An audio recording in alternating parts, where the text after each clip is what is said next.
संतोष मगर official आपल्या YouTube चॅनलमध्ये स्वागत आहे. चॅनलला सबस्क्राईब केलं नसेल तर सबस्क्राईब करायला विसरू नका. शिक्षक भरती व शैक्षणिक घडामोडी संदर्भातल्या अत्यंत महत्त्वाच्या अपडेट्स तुम्हाला या चॅनलला पाहायला मिळतील. शिक्षक भरती प्रक्रिया सुरू झालेली आहे. अनेक जण प्रेफरन्स जनरेट करत आहेत, अनेकांना OTP येत नाहीये. त्यामुळं अनेक जण सध्या वैतागलेले की नेमकी ही प्रक्रिया केव्हा सुरू होईल. अनेक जणांना प्रेफरन्स जे ते डाउनलोड होत आहेत, परंतु एक सध्याची महत्त्वाची अपडेट्स आहे, ती अपडेट तुम्ही लक्षात घ्या आणि त्यानंतर तुम्हाला काय करायचं ते लक्षात येईल. बघा, काल परवापर्यंत कोल्हापूरची तुम्ही जर जाहिरात बघितली असेल तर ती जाहिरात 606 पदांसाठी ही पूर्णपणे इंग्रजी माध्यमाची होती. त्या ठिकाणची ती जाहिरात बदल झालेला आहे आणि जाहिरातीमध्ये बदल झाल्यानंतर ती जाहिरात आता त्या ठिकाणी चेंज होऊन पोर्टलला आलेली आहे. तर अशाच काही ठिकाणी प्रॉब्लेम झालेले होते. त्यामुळं ज्या जाहिराती बदललेल्या आहेत आयत्या वेळेला, त्यामुळं अनेक जणांना जे तांत्रिक अडचणी वेबसाईटवरती येत आहेत, ते त्याचं एक कारण असं आहे की ते पुन्हा एकदा त्या जाहिराती जनरेट करून पात्र उमेदवारांना पाठवण्यासाठी त्या ठिकाणचं काम सुरू होतं. म्हणून गेल्या 2-3 दिवसापासून पोर्टल व्यवस्थित सुरू होत नाहीये, OTP येत नाहीये. त्यामुळं घाबरून जायची गरज नाही. याला मुदतवाढ पण मिळेल, त्यामुळं त्याचीही चिंता करू नका. विषय काय होता, एक सूचना सुद्धा त्या संबंधातली आली आहे की जिल्हा परिषद कोल्हापूर इयत्ता 1ली ते 8वी, 1ली व 8वी, जिल्हा परिषद सांगली इयत्ता 6वी 8वी आणि जिल्हा परिषद रत्नागिरी इयत्ता 6वी 8वी या व्यवस्थापनाच्या जाहिरातीमधील पदामध्ये संबंधित नियुक्ती प्राधिकरण यांना बदल करण्याबाबत कळवल्याने जाहिरातीत बदल झाला आहे.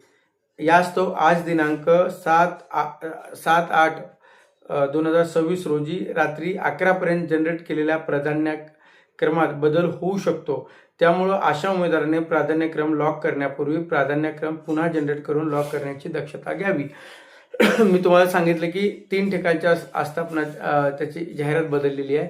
त्यामुळं ज्या उमेदवारांनी प्रेफरन्स लॉक केलेले असतील त्यांनी परत ते अनसर्टिफाईड करा, प्रेफरन्स डिलीट करा, परत जनरेट करा आणि त्या ठिकाणी ते प्रेफरन्स तुम्हाला पुन्हा एकदा द्यायचे आहेत. लक्षात घ्या, कारण जाहिरातीमध्ये बदल करण्यात आलेले आहेत. आजपर्यंत ज्यांना प्रेफरन्स त्या ठिकाणी आले त्या प्रत्येकजण प्रेफरन्स डिलीट करून परत एकदा जनरेट करू शकतो. त्यामुळे त्याला नव्याने हे जर बदललेले जाहिराती हे त्याला दिसायला लागतील, तो जर त्या यांना पात्र असेल तर. नंतर दुसरा विषय त्यांनी घेतला की मान्य उच्च न्यायालय खंडपीठ औरंगाबाद येथील याचिका क्रमांक 7278/24 मधील सिव्हिल ॲप्लिकेशन नंबर 728726 मधील दिनांक 31/7/26 रोजीच्या आदेशानुसार श्री तिरुपती शिक्षण प्रसारक मंडळ जालना जिल्हा या संस्थेतील जाहिरातीतील नियुक्तीची कार्यवाही याचिकेतील निर्णयाच्या अधीन करण्याबाबत माननीय न्यायालयाने आदेशित आहे. याबाबत सदर संस्थेचे प्राधान्यक्रम नोंद करणाऱ्या उमेदवारांनी नोंद घ्यावी. लक्षात घ्या, ज्यांनी या संस्थेला प्राधान्यक्रम त्या ठिकाणी दिलेले आहेत किंवा देणार आहेत त्यांनी या ठिकाणी एक स्पष्टपणे सूचना दिलेली आहे की सर्व उच्च न्यायालयाच्या आदेशानुसार त्या ठिकाणी प्राधान्यक्रम तुम्हाला लॉक करायचे आहेत. म्हणजे काय की त्या संस्थेवरती नियुक्त असणाऱ्या इतर शिक्षकांनी कोर्टात याचिका दाखल केल्याचं कळतंय आणि कोर्टाने सुद्धा त्या निर्णयाच्या अधीन राहून तुम्हाला जर प्राधान्यक्रम लॉक केले आणि उद्या जर निर्णय तुमच्या विरोधात गेला तर तुमची नोकरी त्या ठिकाणी जाऊ शकते, हे निश्चित आहे. त्यामुळं या संस्थेची जाहिरात जर आलेली असेल ती देत असताना पूर्ण विचार करून, सखोल विचार करून द्यावं असं त्यामध्ये दिलं आहे. कारण ती निर्णय कोणाचा आहे, हायकोर्टाच्या निर्णयाच्या अधीन राहून त्या ठिकाणी ती जाहिरात आहे. त्यामुळं असे बदल त्या ठिकाणी झालेले आहेत. हे जे बदल झालेले आहेत हे बदल तुम्ही लक्षात घ्या आणि तुम्हाला प्रेफरन्स येत नसतील तर काळजी करू नका. अनेक जणांना प्रेफरन्स आले नाहीत. अनेक जणांचं शिक्षण म्हणजे काही जणांचं तर मी सांगतो की MSc BEd आहे, MA BEd आहे, असं बरेच म्हणजे उच्च शिक्षित आहेत. परंतु अशा उमेदवारांना 11-12ची एकही संस्था आलेली नाही किंवा 9-10च्या एकदम तुरळक संस्था आल्या आहेत, 9, 10, 15. अनेक जण ते चिंतेमध्ये आहेत की आम्हाला 150 मार्क आहेत, 160 मार्क आहेत, 165 मार्क आहेत, मग आम्हाला 10 आणि 8च संस्था कसं काय आल्यात. तर एक गोष्ट लक्षात घ्या, मी तुम्हाला सांगितलं की ज्युनियरच्या जागा नाही आहेत, त्यामुळं त्या जागा अजिबात आलेल्या नाही आहेत. 9 ते 10च्या जागा त्या ठिकाणी तुम्हाला दिसत असतील, त्यासुद्धा तुरळक जागा आहेत.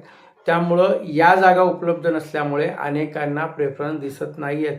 अनेक जणांनी आपल्या ज्यावेळेस तुम्ही ते सेल्फ सर्टिफाईड प्रिंट आहे ती प्रिंट एकदा चेक करा. त्यामध्ये सुद्धा तुमच्या क्वालिफिकेशननुसार तुमची पात्रता चेक करा, आलेले प्रेफरन्स चेक करा. कारण अनेक जण सेल्फ सर्टिफाईडमध्ये नोंद वेगळी केलेली आहे आणि सांगताना हे करतं की त्यांना आले माझ्यापेक्षा कमी मार्क असून मला का नाही आले. तुमच्या बऱ्याच जणांच्या नोंदी चुकलेल्या आहेत. मला काल 1-2 जणांनी ज्यावेळेस डिटेल्स पाठवले त्यावेळेस मी त्यांच्या चूक लक्षात आणून दिली. त्यामुळे ती चूक तुम्ही पहिलं पडताळून बघा. अनेक चुका आपल्याकडनं त्या ठिकाणी झालेल्या आहेत. त्या पडताळून तुम्हाला प्रेफरन्स त्या ठिकाणी जनरेट करायचे आहेत. काही अडचण आली तर कमेंट्समध्ये सांगा. आपण लाईव्हच्या माध्यमातून सुद्धा तुमचे हे सगळे डाऊट जे आहेत ते डाऊट क्लिअर त्या ठिकाणी करणार आहोत. ही महत्त्वाची अपडेट होती सध्याची पवित्र पोर्टलच्या संदर्भामधली. आणखीन जर तुम्हाला काही नवीन अपडेट आली तर मी तात्काळ त्या ठिकाणी व्हिडिओच्या माध्यमातून सांगेल. परत एकदा विनंती करतो, हा व्हिडिओ जास्तीत जास्त आपल्या बांधवापर्यंत पोहोचायला विसरू नका. भेटूया नवीन व्हिडिओच्या माध्यमातून. तोपर्यंत धन्यवाद.